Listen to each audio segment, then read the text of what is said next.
Despite police surveillance with telephone wiretaps and hidden cameras, organized crime remains a closed world with its own code of silence.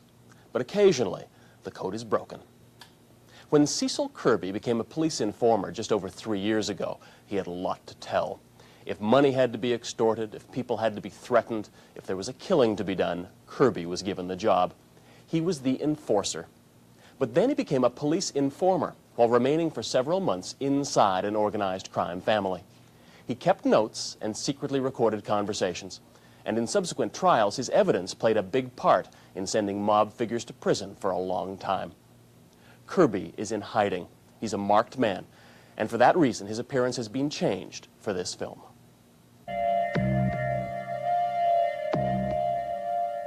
It's 4 a.m. in Toronto's Chinatown, another working night for Cecil Kirby. He's about to blow up a restaurant with dynamite.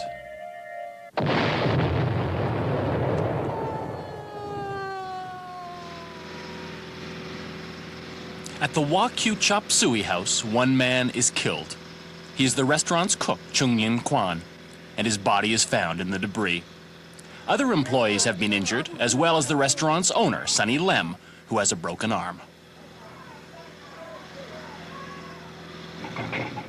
It all happened 7 years ago. No one has ever been charged with the crime, and no one ever will be.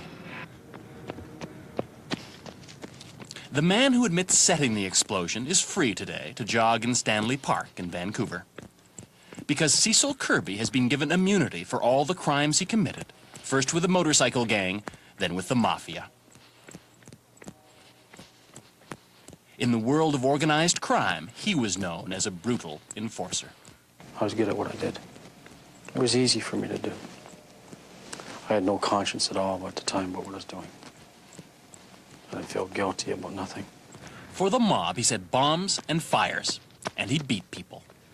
When I hit anybody, they never saw me coming. They never even so much as got a look at my face. I'd hit them fast enough and hard enough that they would remember what I looked like. Where would you do it? Would you do it in a location where you wouldn't be seen? Alone? I usually pick my own ground. After following these people around for a few days, I'd pick my own ground. An underground garage in the dark of the night. You know, always a dark time, specifically. Let the dark work for your side. Hide your features and your face. Would you know how badly you would hurt them? Well, I could tell sometimes. Hitting them, you get to hear the bones cracking. If you had to break somebody's legs, how would you do it? Most of my time, I carried a blackjack that was powerful enough to break somebody's legs. When you hurt people, how did you respond? I had no response at all. I had no emotion at all about it. If I went after somebody, I'd go after him. If it was personal for me going after him, I couldn't find them.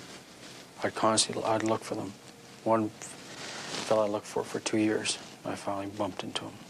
What happened? I put him in a hospital. You say you were a violent man. You say you didn't have a sense of conscience, of right or wrong about what you were doing. Yet in November of 1980, you changed. I wanted to change in life. I wanted to get away from that. I took a different route. I couldn't just, if I just quit, I would have still been looking over my shoulder, as I am now. From the day I started working for them, I knew I'm on a limited time working for these people before they would kill me. And I figured, well, why should I let them kill me? I've done a great deal of work for them, and why should I just lie down and let them kill me? But why would they? If you were an honest workman, if you were as good as you say you were, why would they kill you? It's a system with these people. You only work for them so long. I knew that at the beginning. I was surprised I even went as far as I did.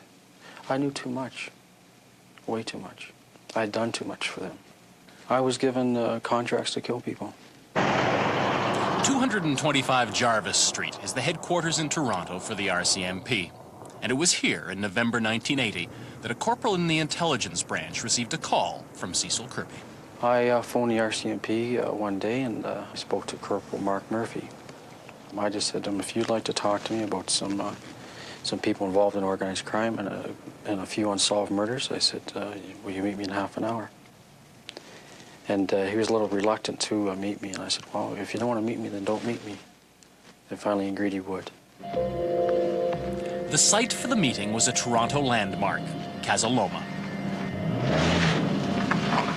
Corporal Murphy joined Kirby in a car in the parking lot. He was wary. He seemed reluctant to believe what he heard. He was cautious. He wanted to be cautious. Here's a man that wanted to talk to him about some unsolved murders and people in organized crime. I guess it put butterflies in his stomach. But they continued to meet, and Kirby kept talking about a Toronto crime family called the Commissos. In the 1970s, there was a family funeral. Ramo Kamiso, one of the leaders of the clan, was a pallbearer. The mourners were filmed with surveillance cameras.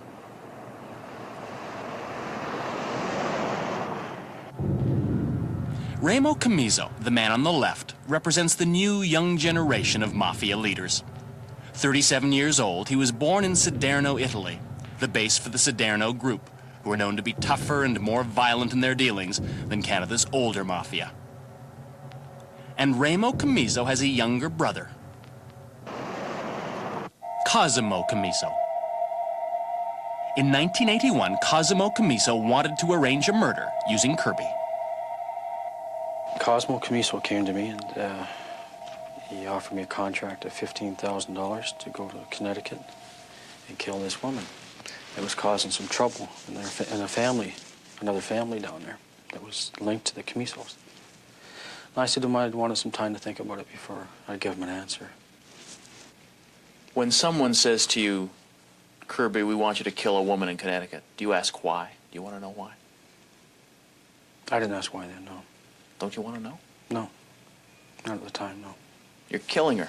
You're taking her life. Don't you want to know why I you're didn't doing it? ask. You see, he volunteered some information that she had been causing trouble in the family. It was a family thing. Meaning what? Well, they want her out of the way. They want her killed. Her name, Helen Nafpliotis, a woman who was having an affair with the brother of this man, Vince Melia, who used to live in Toronto. He was a friend of the Commissos who had become a mafia leader in Connecticut. But the woman who was his brother's girlfriend was causing problems for his mafia family. Helen Nafpliotis was the girlfriend of Nick Melia. Why would the Melia family want to have her killed? It was Nick Melia's wife that wanted the girl killed. Nick Was it jealousy? The jealousy, Family that's all it was. She tried to kill her 2 times before that. There was an attempt on her life twice before that. Nick Melia's wife was charged with assaulting her once. She was put on probation for a year. And the next day after the year's probation expired, she went over and beat the hell out of her with a hockey stick. Was it only jealousy? Was there no other circumstance? Well, that's the main reason. She was a witness as to Nick Melia shooting another man right in front of her in the head with a gun. So would he have wanted her out of the way? It's a good possibility. She's a witness. On contract for the Commissos, Kirby went south, but as a police informer.